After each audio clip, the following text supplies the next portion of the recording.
Our final ChemX talk this afternoon is from Professor Markita Landry. Markita is an assistant professor in our Department of Chemical and Biomolecular Engineering. She received a BS in chemistry and a BA in physics from the University of North Carolina, Chapel Hill, a PhD in chemical physics from the University of Illinois at Urbana-Champaign, and completed a postdoctoral fellowship in chemical engineering at MIT. She has also held interim research positions at the Biophysics Institute at the Technical University of Munich and at the Center for Nanobiosciences at Osaka University. Now, Markita's research centers on the development of synthetic nanoparticle polymer conjugates for imaging neuromodulation in the brain and for the delivery of functional biomolecules and nutrients into living systems. Her lab exploits the highly tunable chemical and physical properties of nanomaterials for the creation of biomimetic structures, molecular imaging, and gene editing. She is a recent recipient of numerous early career awards from the Brain and Behavior Research Foundation, the Burroughs Wellcome Fund, the Parkinson's Disease Foundation, the DARPA Young Investigator Program, the Beckman Young Investigator Program, and the Howard Hughes Medical Institute. And she is also a Sloan Research Fellow and a Chan Zuckerberg BioHub Investigator. So please welcome Markita Landry.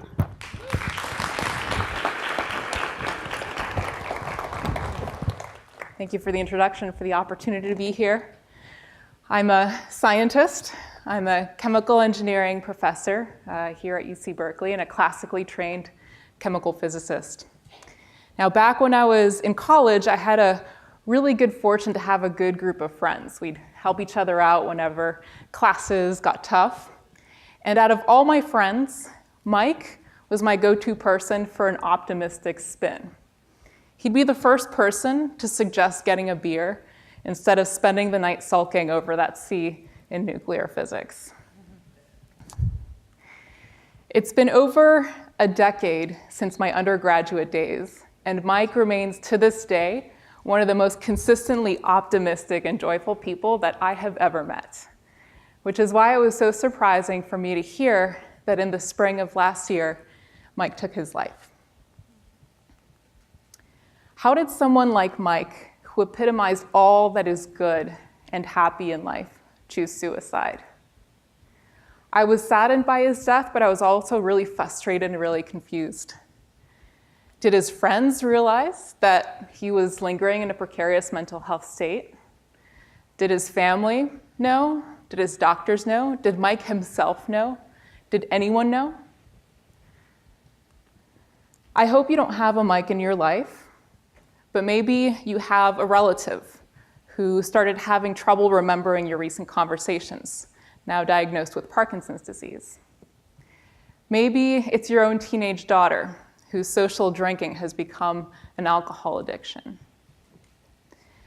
Maybe it's that colleague of yours who recently had a child and now is suffering from postpartum depression.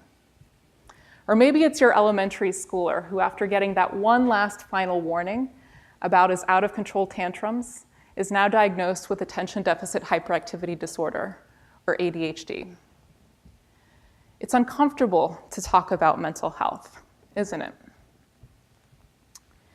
When a patient is diagnosed with cancer or diabetes, they're presented with a result, with a number, glucose levels or cytokine levels, something that indicates their disease. As patients, we see proof of our disease, and so we accept it and we fight it, as do others. But what about mental health patients? They can't possibly get a brain sample to prove their disease. So where does this leave us? Well, unlike modern medicine, unlike cancer, or unlike diabetes diagnosis, mental health lacks a biomarker-based assay to assess disease progression, to validate treatments for these disorders, and even to diagnose the disease in the first place. Questionnaires replace the blood tests that are routinely used to diagnose things like cancer or diabetes. And this also extends to the methods that we use to validate the treatments for mental health disorders, such as depression. For example, Do you know how antidepressants are tested preclinically? To this day, one of the standard methods for testing antidepressants on a preclinical level is with a test known as the forced swim test. So in this test, a mouse is dosed with the candidate antidepressant drug, dropped into a pool of water, and monitored for the amount of time it spends trying to swim before eventually giving up. So if the mouse swims for a relatively long amount of time, it is deemed less depressed, and the drug is thought to work fairly well. If the mouse instead swims for a short amount of time, it is deemed more depressed, and the drug is thought to be less efficacious. This test represents the level of preclinical validation that is performed for antidepressants and other medications that are taken, statistically speaking, by over 10% of the people in this very room. This crudeness is unacceptable. It turns mental health diagnosis and treatment into a game of guess and test until drugs or drug cocktails are offered to patients until something works well, or at least well enough. This makes patients confused about what they should expect from their drug regimen. It can also make patients quicker to lose faith in their physicians or in medicine as a whole if time after time the drugs they are trying just aren't working. This also creates a divide in how we as a society perceive mental health. What does it mean when somebody is suffering from a mental health condition? Should they get time off of work through sick leave, as would an oncology patient? Should you send a get well card? This lack of understanding scientifically is what lacks a drive or lack of understanding socially. And when I started my lab at UC Berkeley, I hoped to change some of these perceptions. Your decisions, your movement, and even your mood are determined by molecules known as neurotransmitters that are shuttled between the cells of your brain. Your brain uses these chemicals kind of like language to communicate with each other. And in diseases, such as in mental health disorders, it is thought that an imbalance of these chemical neurotransmitters is what is the cause of common mental health disorders such as depression or anxiety. Now, surprisingly, we don't have a way to measure these neurotransmitters in people, so we cannot catch the progression of these diseases, sometimes, as with my friend Mike, until it's too late. When I started my lab at Berkeley 2 years ago, I chose to delve into this really exciting area, but challenging area of brain chemistry research in hopes of developing technologies that would allow us to see chemical neurotransmitters in the brain. My lab has developed tiny nanoscale probes that can light up in the presence of neurotransmitters. We do this by taking nanoparticles, which are 50,000 times smaller than the width of a human hair, and slowly functionalizing them until they learn to respond to molecules such as neurotransmitters, kind of like training your dog to fetch a ball. We've managed to develop chemical probes for neurotransmitters that can be inserted into the brain and that can measure neurotransmitters in brain tissue. And we've started measuring how the brain communicates with these neurotransmitters in healthy brain tissue. And we've also started to see what happens when we add drugs to the mix, like antidepressants or antipsychotics. We're also building new microscopes that would allow us to monitor changes in neurotransmitter concentrations in the brain non-invasively, and we've started doing so for mouse models of Huntington's disease. Our broader vision is for this type of research to reshape how we're thinking about brain chemistry as a potential for a way to monitor disease progression and give us a better understanding of both mental health disorders and how the drugs that we have developed to treat these disorders are affecting the brain.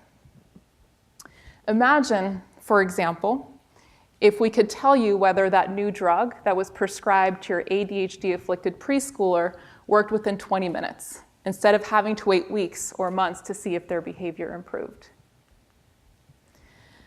My broader vision is for neuroscience research to modernize medicine for mental health disorders. If we can catch the progression of something like diabetes with routine doctor's visits, we should be able to do the same for mental health. We need to approach the medicine that we implement for disorders of the mind with the same swiftness and precision that we use for disorders of the body. That said, mental health remains a societal challenge too, and it is unlikely that we will go through life, all of us, without hiccups in our own mental health. There is nothing more humbling for me than to speak about this topic, knowing that my audience is directly afflicted by the shortcomings of my own research field.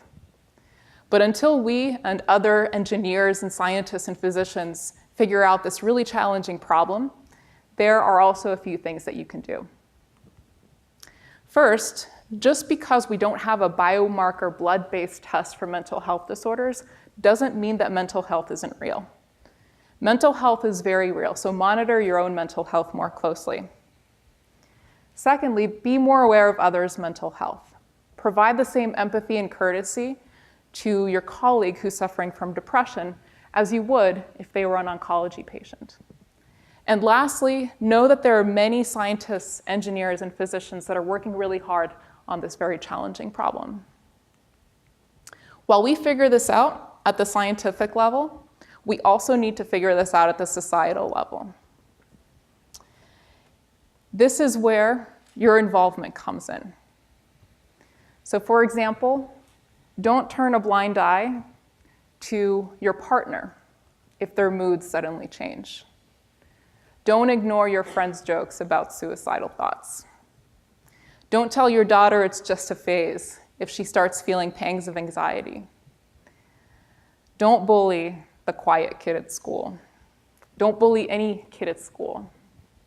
And don't tell yourself to just toughen up if you're going through something really difficult and really challenging in life.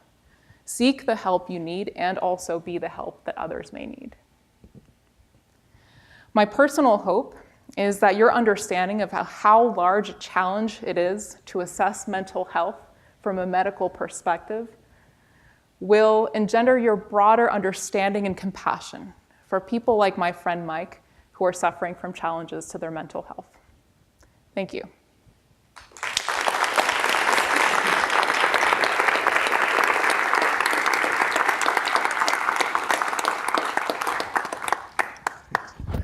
Thank you, Markita. Well, that concludes the ChemX Talk presentations for this afternoon. Let's have a round of applause for all four of our speakers.